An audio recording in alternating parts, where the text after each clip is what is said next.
everyone, it's Miss Landis here. For today's contingency plan, day 10, we are going to be completing the vocabulary review on page 858, numbers 1 through 11, and the reteaching pages on 859, set A, B, and C.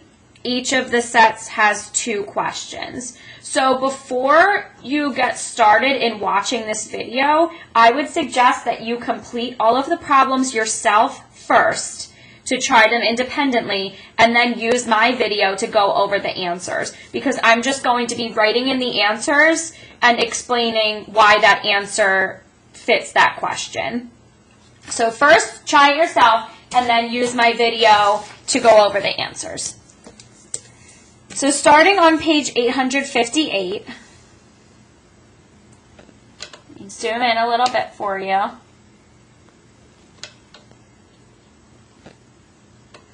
Okay, so this page on the side, it has a word list, and these are all of the important concepts, the vocabulary words that go with topic 16. So you're not fitting these words into any of these blanks, number 1. You are only using them as a point of reference. Like, here is your important word list for the topic. So make sure you read the directions. For numbers 1 through 5, it says write T for true and F for false. So we're going to be thinking about the statements that they give us and deciding whether or not they make sense. They would be true if they don't make sense. If they're not true, we would put false. Something important that I would have side by side is all of the lessons that you've completed so far, because they will have the vocabulary words and the important content of the lesson. You can look back into the packet that you completed to help you answer these questions, because if you don't know it, you shouldn't just guess. You should go back into the lessons and search for the answer. Just, as a reminder. For number 1, an acute triangle is a triangle with one acute angle. That is false. An acute triangle has, actually by definition, if you go back and look in the lessons, I won't do this for every question, but just as an example of why this is important, you might think, like, yeah, sure, an acute triangle has an acute angle, right? But an acute triangle has 3 acute angles. So that's how you can prove that false. Number 2, an isosceles triangle has at least 2 equal sides. That is true. Number 3, a figure is line symmetric if it has at least 1 line of symmetry. That is true. In order for us to call a figure line symmetric, it has to have 1 line of symmetry. Number 4, perpendicular lines form obtuse angles where they intersect. For this one, I'll also go back into my previously completed lessons, because that was 16.1. That was a few days ago. So let me look for perpendicular lines. Perpendicular lines are lines that intersect to form right angles. So since it says obtuse, we're going to put false.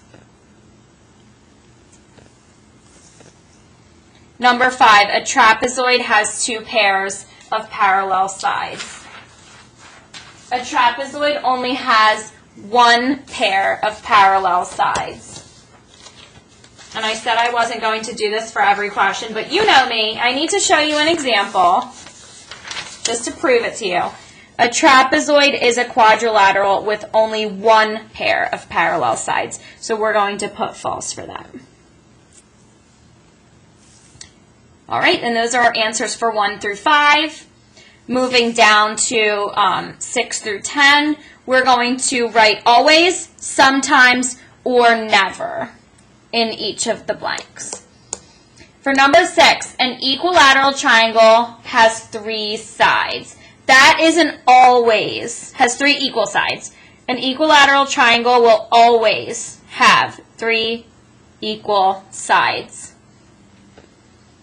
Parallel lines, do they always intersect? sometimes intersect, or never intersect. Parallel lines never intersect. And that was also back on day 1.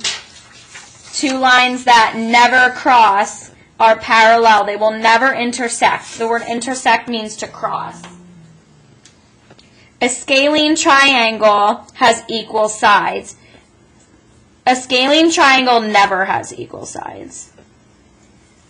And going back to, that was 16.2, all the way back in 16.2. Now I have all my papers out for you. A scalene triangle has no sides of the same length. None of its sides are ever the same, so it never has equal sides. A rectangle is always a square, sometimes a square, or never a square. That's another never, and this one's a little bit confusing. Because a square is always a rectangle, but a rectangle is never a square, because a rectangle doesn't have 4 equal sides. Number 10, a rhombus always, sometimes, or never has opposite sides that are parallel. A rhombus always has opposite sides that are parallel. And in going back to classifying quadrilaterals, a rhombus is a quadrilateral that has opposite sides that are parallel. And all of its sides are the same length. It is also a parallelogram. So that is always for that one. Okay, for number 11, Rebecca drew a figure. Describe Rebecca's figure. Use at least 3 terms from the word list in your description. So I'm just going to have a sample answer. Your answer could be different from mine. But first we'll generate a list of ways that we could describe this shape. And you have your word list here. So you have plenty of words to choose from. So we know it's not a triangle because it has 4 sides. So since it has 4 sides, we could call it a quadrilateral. But quadrilateral isn't in our word list. It is a parallelogram, right? It has, these sides are parallel, and these 2 sides are parallel. So we can call it a parallelogram. We can call it, it's not a rhombus because not all of its sides are equal length. It's not a square. And it's not a rectangle because its angles aren't right angles. So let's see what other words we can use to describe it. So I'm reading my word list. Definitely not a triangle. I'm just going down my word list and putting X's next to the things that I know that it's not. So I know that it's also not an equilateral triangle. Intersecting lines. I mean, there's no intersecting lines here. It's a closed shape. If we drew them continuing on, then they would intersect. That could be a possibility. It's not an isosceles triangle. Line of symmetry. Could you draw a line of symmetry here? No, that wouldn't be equal. No, it's not line symmetric, so we can't talk about symmetry at all. It's not an obtuse triangle. Oh, since it's a parallelogram, it has parallel lines. So we could use parallel lines to describe it. I'm going to circle parallelogram because that also describes it. Perpendicular lines, no 90-degree angles are formed. It's not a rectangle, it's not a rhombus, it's not a right triangle. We might be stuck here, but I have an idea. Scalene triangle, that's no. And it's not a square or trapezoid. So use at least 3 terms from the word list in your description. We could say, like, this is a parallelogram. Its opposite sides are parallel. I know that it's not this because of that. So we could say, I know it's not a rectangle because it doesn't have right angles. I know it's not line symmetric because if I folded the shape in half, the sides wouldn't be equal. So we can say what it is, and then say what it's not so that we can use 3 terms from the list. So I'll say Rebecca's shape is a parallelogram. And you should underline when you use one of the vocabulary words, because both pairs of opposite sides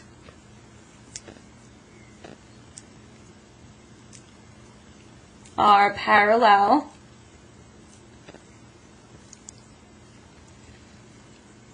Let me underline parallel. Her shape is not a square.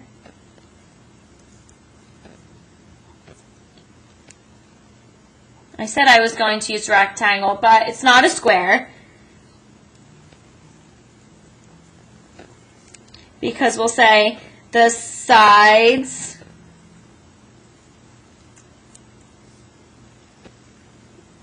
are not equal, and the angles are not 90 degrees. There we go.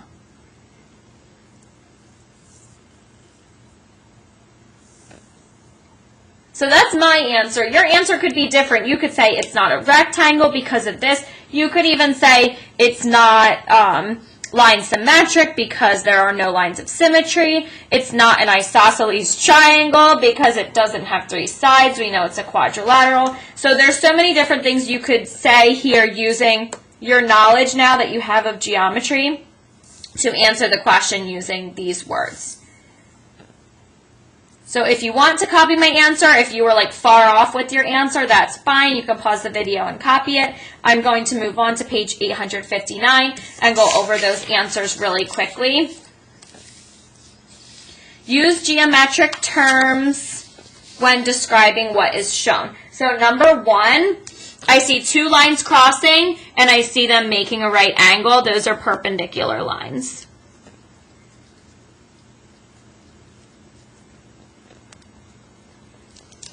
For number 2, I see 2 lines crossing and I do not see a right angle. I don't see a square corner, so those are just intersecting lines.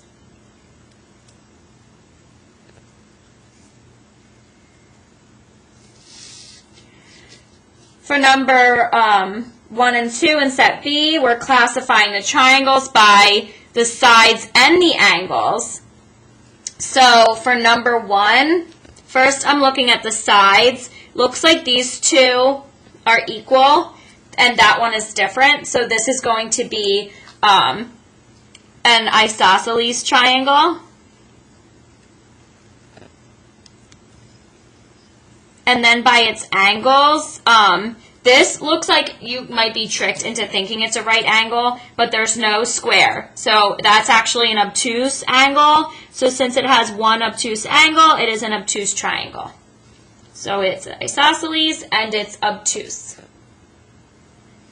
For number 2, by its sides, those are actually 3 different sizes of sides. So that is a scalene triangle, and we see the square to represent a right angle, so that is a right triangle. For set C, write all the names possible for each quadrilateral. So let's see. This is a quadrilateral, right? So they're already calling it a quadrilateral here, so we don't have to write quadrilateral again this time. Let's say we know it's not a parallelogram because only one pair of sides is equal. So since it only has one set of sides that's parallel, it is a trapezoid. And that's its only name. And here is, all 4 sides are equal. What does that look like? A rhombus. So we can call that a rhombus. It is also a parallelogram.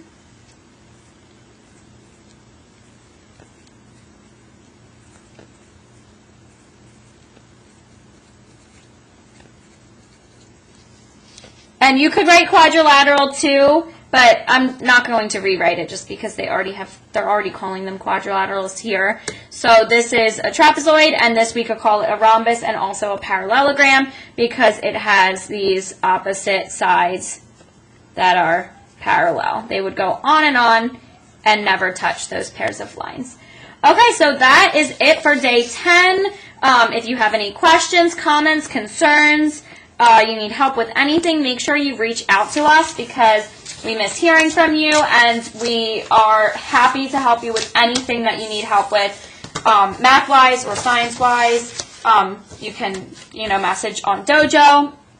And yeah, so have a happy Friday and enjoy your weekend.